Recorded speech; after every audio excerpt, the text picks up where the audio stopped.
हाबासालियाम रायजो राजा गेजेराव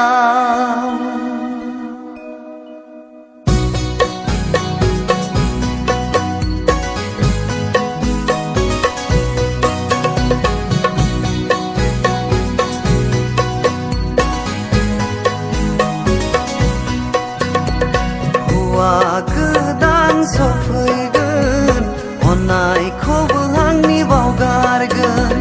थांगोन सना गोजानावनो जागोन संसार गुबुनजों हौवा गोदान सफैगोन अननायखौबो आंनि बावगारगोन थांगोन सना गोजानावनो जागोन संसार गुबुनजों थानांगोन आं सोरजे हर सान दुखुआव हर सान दुखुआव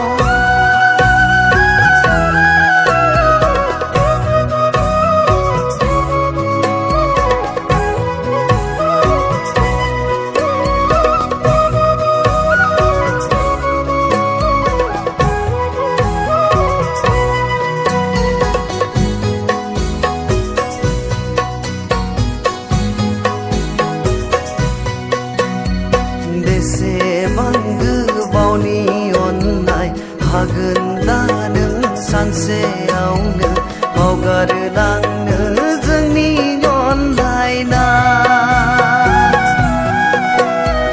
बेसेबां गोबावनि अननाय हागोन दा नों सानसेयावनो बावगारलांनो जोंनि अनलायनाय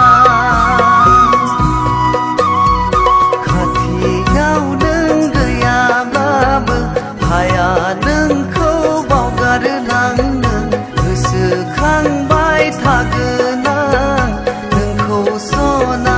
अरायबो नोंखौ सना अरायबो हौवा गोदान सफैगोन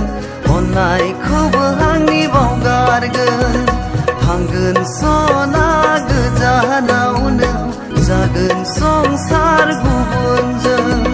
थानांगोन आं सोरजे हर सान दुखुआव हर सान दुखुआव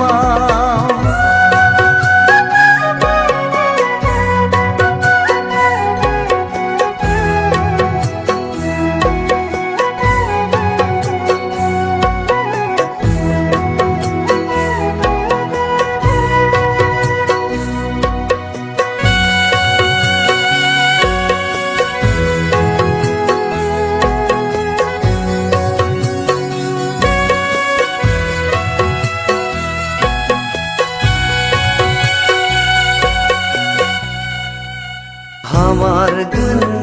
सना खोमोरनो खाफालनि गोजा सिन्दुरा जों सानैनि रादाय खानायखौ हामारगोन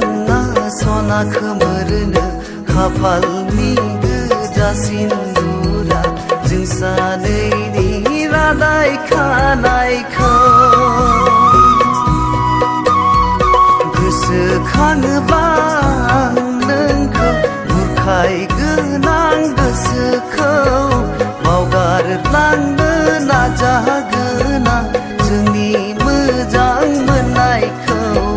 जोंनि गोसो थोनायखौ हौवा गोदान सफैगोन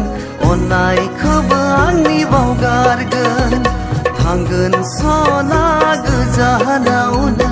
जागोन संसार गुबुनजों थानांगोन आं सोरजे हर सान